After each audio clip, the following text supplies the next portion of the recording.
Bore da. Croeso cynnes i chi gyd i'r gwasanaeth bore yma, a croeso i pawb sy'n ymuno gyda ni ar Zoom. Mae sawl cyhoeddiad bore yma, gan bod dim cynwyniau wedi dod allan. Mae broblem gyda'r adran argraffu, fi'n cael gwybod, dim print yn y printer. Bydd cyngerdd y Tabernacl yma ar ail ar ddeg o fis Fawrth. Mae tocynnau dal ar werth i unrhyw un sydd eisiau nhw. Wrth gwrs, Côr ac F1 a Rhydian Jenkins yno, so os chi eisiau tocyn, gwelwch rheini sy'n yn gwerthu'r tocynnau gan gynnwys Irianwen Stanford. Taith pererindod i tŷ ddewi dydd Iau yma. Does na ddim ddigon o bobl i gael bws, ond y trefniadau yw bod pawb yn gwneud i ffordd i dŷ ddewi ac yn cwrdd am 10 o gloch y bore yn y Gadeirlan, am 10. Bydd gwasanaeth mawl yma nos Sul nesaf, fi'n gweud nos Sul, am 8 o gloch yn y Tabernacl ar gyfer y ofalaeth gyfan, ond hefyd fydd na wasanaeth fel arfer yn y bore, a gwasanaeth dydd Gwyl Dewi fydd honno. Dwi wedi cael nodyn fan hyn i weid fod cyniadau y cyrsygr ar Radio Cymru pnawn yma am hanner awr 4 a fydd y Gweinidog yn cyflwyno ei hoff emynau ar y raglen. Trowch y radio yma pnawn yma.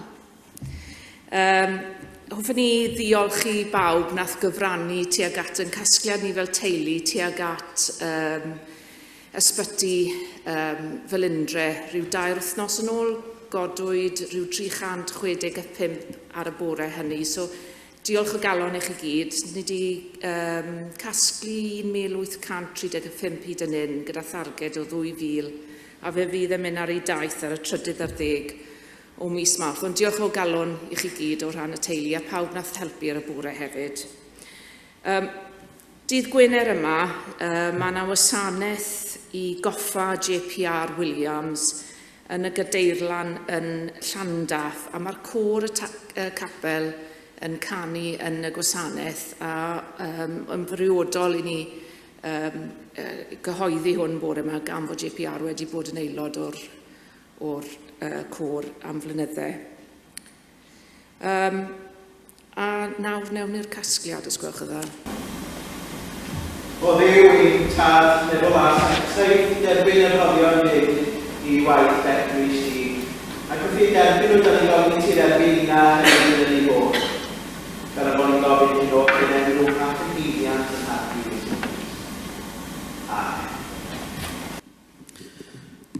Bore da. Hyfryd iawn gael eich cwmni chi unwaith eto hitha Sul olaf yn Chwefror. Roedd yr wythnos nesaf, wrth gwrs, mi fydden ni yn dathlu Dydd Gwyl Dewi gyda'n gilydd. Rydyn ni'n parhau gyda'n thema grawys, sef ranialwch. Ac mi fyddai hefyd yn rhannu rhai o graffiadau o gyfarfod o gynhadledd ECWM bys i yn cynrychioli undeb ar ynnibynu'r wythnos yma yn Trefeca.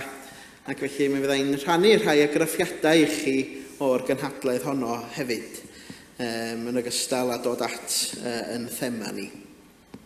Ond cyn hynny, gadwch i ni droi at yn hemyn gyntaf, sef rhif 816. 816. Cofia'r newynog nefol dad, filiynau lles gath yr ist ei stad, sy'n llusgo byw yng nghysgod bedd, ac angain rhythu yn ei gwedd. Ac yn y blaen, 816.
Darlleniad o Eseia 35, adnod 1 i 10. Llawenydd wrth ddychwelyd. Llawen yched yr anial a'r sychdir, gorfoledded y diffeithwch a blodeio. Blodeied fel maes o saffrwn a gorfoleddu a llawenydd a chan. Rodde'r gogoniant Lebanon iddo, mawr hydy Carmel a Saron. Cant weld gogoniant yr arglwydd a mawr hydy ein diw ni. Cadanhewch y dwylo llesg, cryfhewch y gliniau gwan, dywedwch wrth y pryderus. Ymgryfhewch nac ofnwch, wele daw eich diw chwi a dial a thal ofnadwy, fe ddaw i'ch gwaredu. Yna fe agorir llygaid y deillion a chlystiau'r byddariaid, fe lamar cloff fel hydd, fe gan tafod y midan. Tyr dyfroedd allan yn yr anialwch ac afonydd yn y diffeithwch. Bydd y crastur yn llyn, a'r tir sych yn ffynhonnau byw yn y tir garw, lle cyrcha'r siacal, bydd gweirglodd a gorsennau a brwyn. Yno bydd priffordd a ffordd, a gelwir hi yn ffordd sanctaidd. Ni bydd yr halogedig yn mynd ar hyd ddi. Bydd yn ffordd i'r pererin ac nid i'r cyfeilior ni grwydro ar hyd ddi. Ni ddaw llew yno, ni ddring bwystfil rheibus iddi, ni cheir y rheini yno. Ond y rhai a'r bedwyd fydd yn rhodio arni, a gwaredigion yr arglwydd fydd yn dychwelyd. Dont i seion gan ganu, a llawenydd tragwyddol ar bob un, hebryngir hwy gan lawenydd a gorfoledd, a bydd gofid a gryddfan yn ffoi ymaith.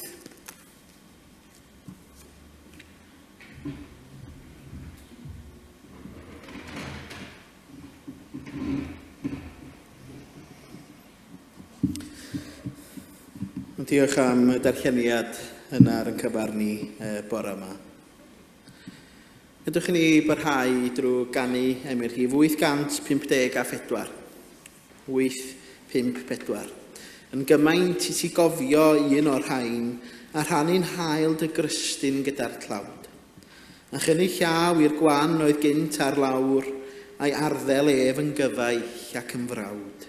Fe gwneithos do i'r un sy'n arglwydd nef a phrofi wneu o'r un ei fendi thef. Ac yn y blaen 854.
Wel, ers 4 mlynedd bellach, dwi wedi cael y fraint o gynrychioli undeb yr annibynwyr Cymraeg ar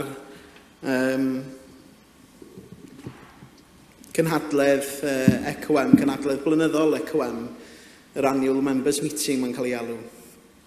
Ac mi fydd yn hymor un dod i ben y flwyddyn yma, yn mis Mehefin yn Durban, De Affrica.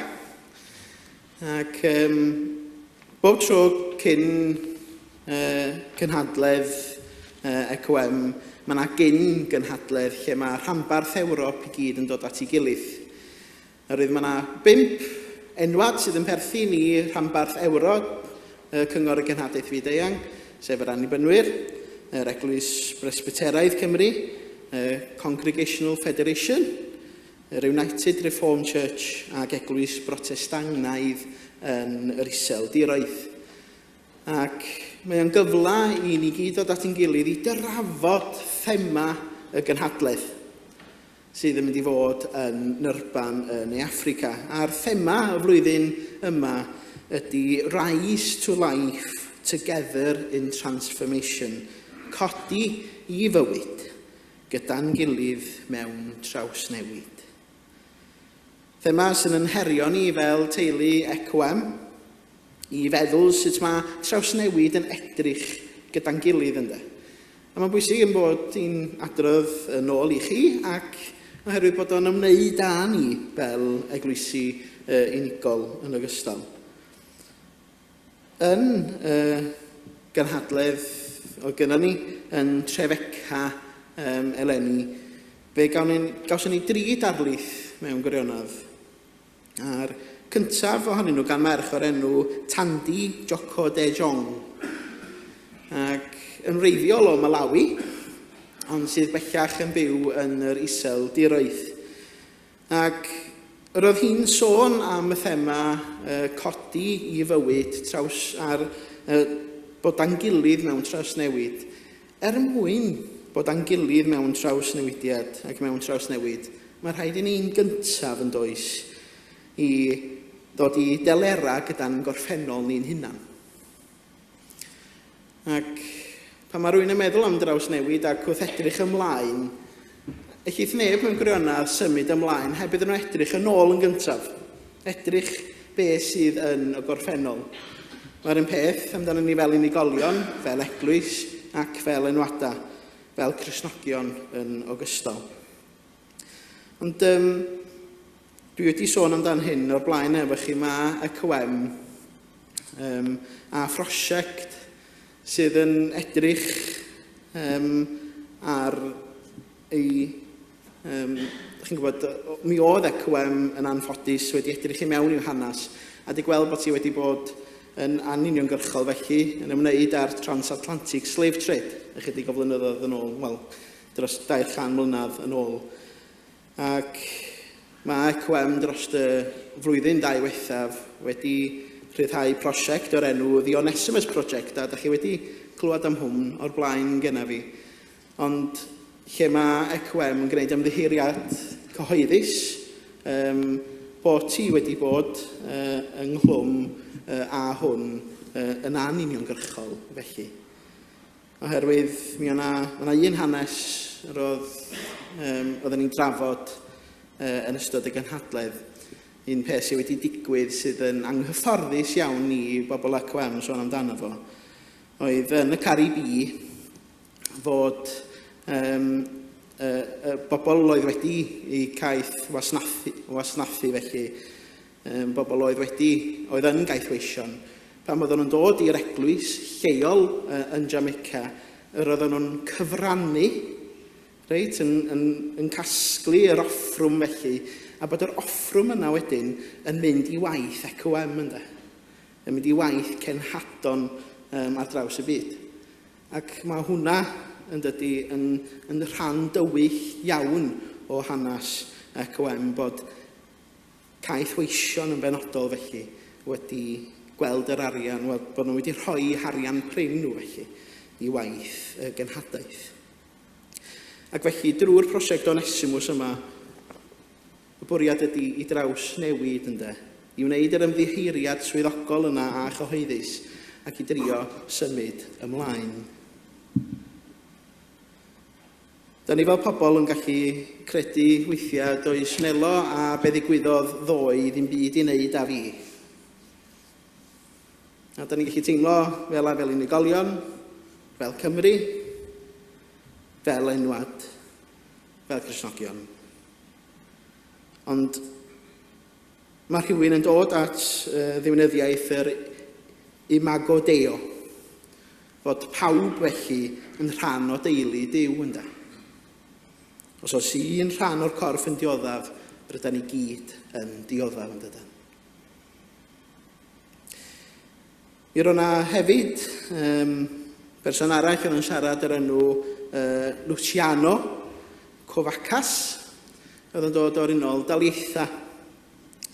Ac roedd o'n sôn am y sefyllfa bresennol sydd i'w gael yn y dwyrain canol ar hyn o bryd, yn enwedig gyda Gaza. Ac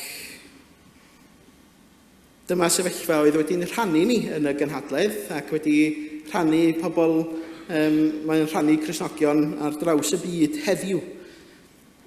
Ac mae'r sefyllfa mor ddwys mae o'n rhannu pobl. Ond eto, mor bwysig, a dyna nathon ni glywed yn y ddarlith, mor bwysig ydy deialog agorad gyda'n gilydd ynde. Mae o'n bwysig bod y deialog yn agorad. Yn bod ni ddim yn aros yn dawel felly, ond bod ni'n sgwrsio, yn bod na deialog. Oedd Dietrich Bonhoeffer ac oedd hwn yn un o'r pethau ddywedwyd. Silence in the face of evil is itself evil. God will not hold us guiltless. Not to speak is to speak. Not to act is to act. O'r bwysig ydy'n bod ni mewn deialog.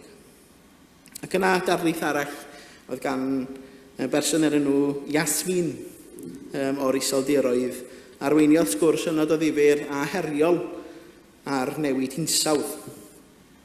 Beth yw ein ieithwedd ni? Be di'n iaith ni wrth i ni ddod at newid hinsawdd?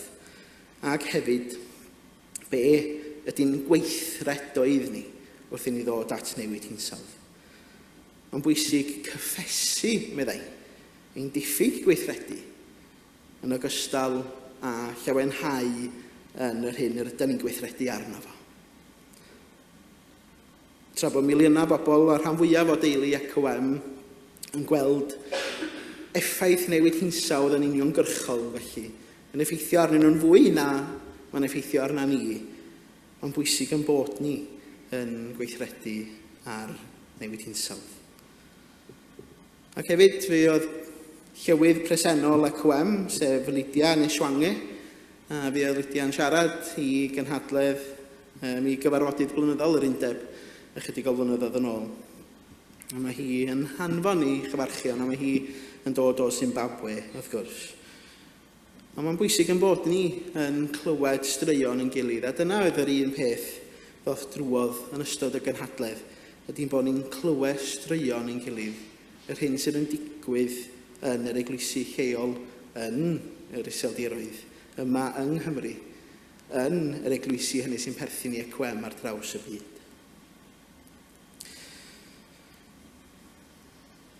Mae gen i lyfr fan hyn, From the Ends of the World. Gweddiau ydyn nhw, sydd wedi ei hysgrifennu gan wahanol bobl sy'n perthyn i ECOM a'i partneriaeth. Da ni am ddod at yr arglwydd mewn gweddi er wedi cyfieithu un ohonyn nhw ar yn cyfer ni bore yma, sydd yn gofyn am i ni i weithredu y bore yma. Enw'r gweddi ydy esgyrn sychion, felly gadwch i ni weddio.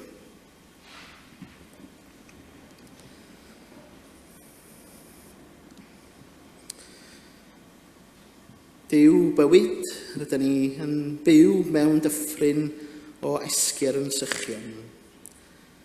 Rydym wedi colli ein hunaniaeth, wedi colli ein dynoliaeth. Ni allwn deimlo rydyn ni'n ddiffrwyth.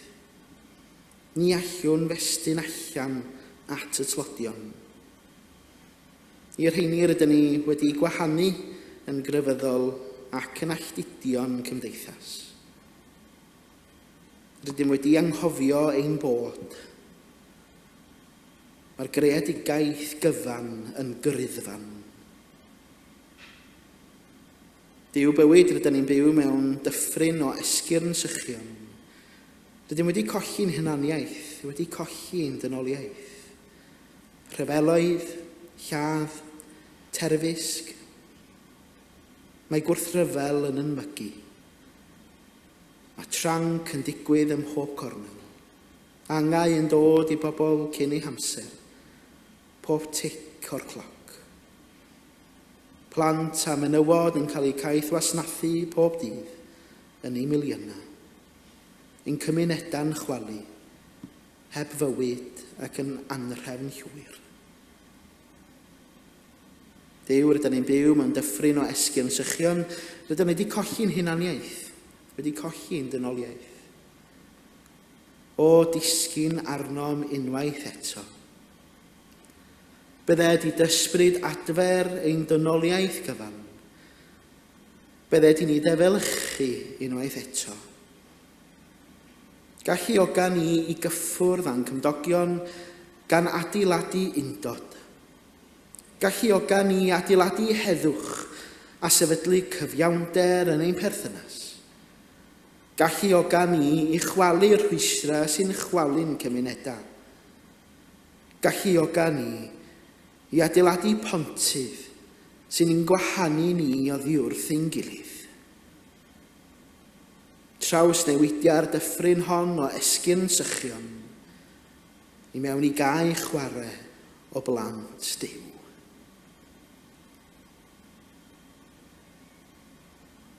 A gadwch i ni gyd weddio gweddi'r arglwydd. Ein tad, o'r hwn yr wyt yn y nefoedd, sancteiddiau'r denw, deled y deyrnas, wneler dewyllus, negus yn y nef, felly ar y ddaear hefyd.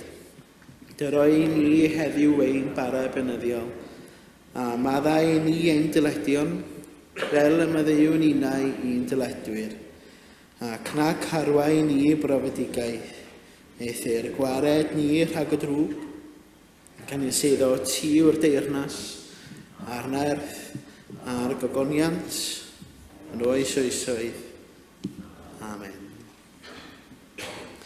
Mae gadwch i ni barhau drwy ganu emyn 831, 831, o arglwydd gwna'n un ffyddlon ein hetifeddiaeth yr yd, a phlanad i ein calon, wlad garwch hardd ei bryd. A thywys ni lwybrau prydferthwch llen a chan, difered o'n genynau, ein hiaith mewn geiriau glân. Ac yn y blaen, 831.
Ond mae cyfnod y grawys yn dydy yn gyfnod o daith edifeirwch ac adnewyddiad.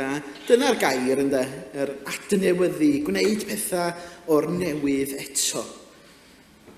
Ac mi rydyn ni'n gyfarwydd yn dydyn a Iesu yn yr anialwch, yn crwydro yn yr anialwch, yr genedl yr Israeliad gynt hefyd yn yr anialwch. A rydyn ni'na hefyd a'r brydiau'n gallu bod mewn cyfnodau o anialwch, cyfnodau ansicr o bosib. Ac eto nghanol yn brwydra ni, mae Duw yn cynnig gobaith adnewyddol. Mae o'n adnewyddu ac yn cynnig trawsnewid i ni. Mae Eseia 35, dyn ni wedi glywed yn gynharach, dyn ni'n dod ar draws gweledigaeth bwerus yn fan hyn o adfer, o adnewyddu. Mae'r proffwyd yn sôn am diroedd diffrwydd yn blodeuo eto. Chi'n gweld y llun yma tu cefn i mi. Chi'n cael pa flodyn ydy hwnna? Os da chi eisiau cliw, de? Oedd o yn y darlleniad, yn eithon ni ddarllen yn gynharach. Saffron. Dyna di'r blodyn yna.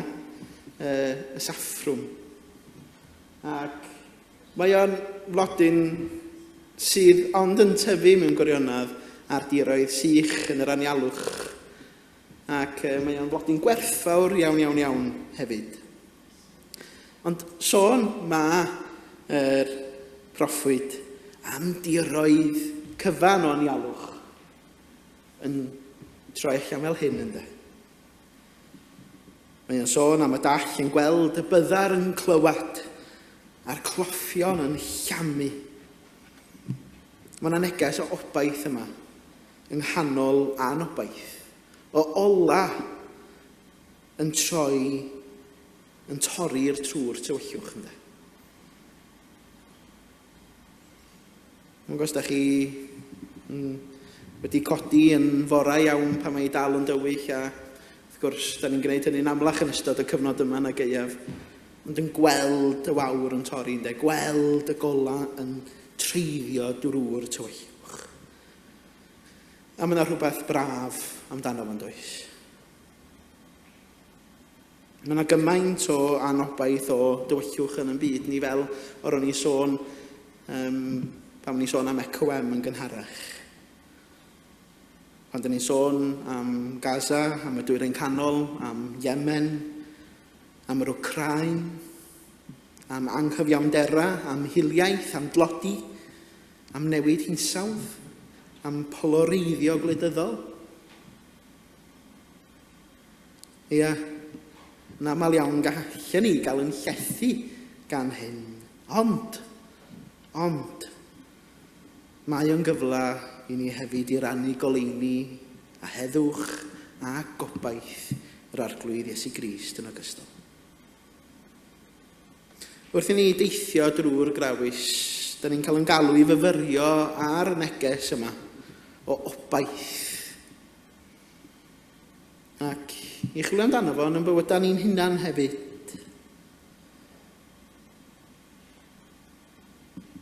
Yr adegau hynny lle sydd angen cymod ar yn bywydau ni, yn bywydau yn cymunedau ni. Y clwyfau hynny yn cymdeithas ni sydd angen ei gwella. Y beichiau sydd angen ei codi. Mae profiad yr anialwch bod yn llythrennol neu'n drosiadol felly, yn aml yn gyfnod o brofi, ac yn yr anialwch yr ydym ni'n gwynebu ein hamheuon ni, yn hofna ni, a'n gwendidau ni. Ac eto yn yr anialwch hefyd, da ni'n dod ar draws Duw mewn ffordd sydd yn gwreiddio ni. Fel y blodau hyn yn cael ei gwreiddio a'i dal hyd yn oed yng nghanol caledu. Fe gafodd Iesu ei gynnal gan bresenoldeb Duw yn yr anialwch, fel gafodd yr Israeliad gynt. Hefyd yma gras Duw yn cynnal ni, yn ein teithiau'n hunan. Yng nghanol ein brwydra, mae Dyw yn cynnig i ni ffrydiau o ddŵr bywiol i dorri'n syched a llwybrau cyfiawnder. Yn ystod y gynhadledd, o'na sawl astudiaeth Feiblaidd, a gathon ni sawl rhan o'r Beibl, ond un sydd wedi aros efo fi ydy'r hedyn mwstad. Dyna gyd yn gyfarwydd â stori'r hedyn mwstad yn dydyn. Wrth gwrs, Iesu yn cyfeirio teyrnas Dyw yn debyg i hedyn mwstad. Yn yr Hen Testament, maen nhw yn cyfeirio teyrnas Dyw yn debyg i goeden cedrwydd. Coeden mawr, tal, solat felly, sydd yn cymryd amser i dyfu. Ond mae Iesu yn deud i fod o'n debyg i hedyn mwstad. Mae hwn yn ymledu ynddo. Does dim angen llawer o ofal arna ni i wneud i hwn dyfu. Mae o'n gallu lledaenu yn gyflym, sydd yn golygu bod cariad Dyw trwy Iesu Grist a'i heddwch a'i obaith o angen ymledu'n gynt i adael i bobl gael noddfa yn ei bresenoldeb ac ym mhresenoldeb teyrnas Dyw. Mae angen i'r rhai sydd angen gobaith a chariad nythu yn eich anghenna a hynny ar frys. Dydyn taith grawys ni ddim i wneud â thrawsnewid personol yn unig, ond yn ymwneud â bod yn dyst i gariad a tosturi Dyw. O'n i'n sôn am brosiect Onesimus, yn sôn am newid hinsawdd, yn sôn am dwyrain canol.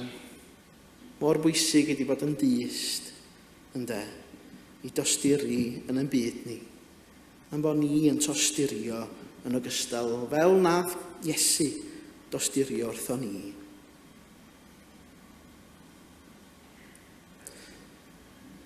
Wrth i ni barhau a thaith y grawys felly, gadwch i ni ddal yn gadarn yn y gobaith sy'n cael ei gynnig yng Nghrist Iesu. Ddim ddiried yn addewid Dyw o adnewyddu a thrawsnewid. Yn ein bywydau ni'n hunan ac yn ein byd o'n cwmpas ni. A gadwch i ni fynd allan fel cludwyr gobaith, gan rannu cariad Dyw a phawb rydyn ni'n dod ar ei traws. Gadwch i ni droi at yr arglwydd mewn gweddi.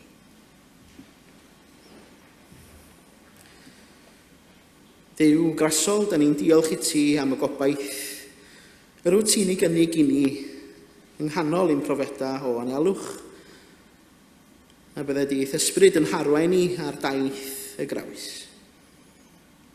Gan yn llenwi ni a delder, tosturi, yr ymdeimlad dwfn o dy bresenoldeb di. Grymusa ni fod yn offerynnau dy heddwch di, mewn byd sy'n hiraethu am iachad a chymod. Ac gyfynwn hyn felly yn enw ac yn heiddiant yn harglwydd Iesu Grist. Fy nhonell ein gobaith. Amen. Gadwch i ni ganu yn hymyn ola sef 228. 228. Dad, dy gariad yn glir ddisgleiria, trech na'r twyllwch yn glir ddisgleiria. Iesu, goleini'r byd, cofian una, ti yw'r gwir anrhyddhawn cadwyna. Crist, glyw ein cri, goleia ni. 228.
A gras yn harglwydd Iesu Grist a chariad Duw, a chymdeithas yr Ysbryd Glân, a fyddo gyda chi oll.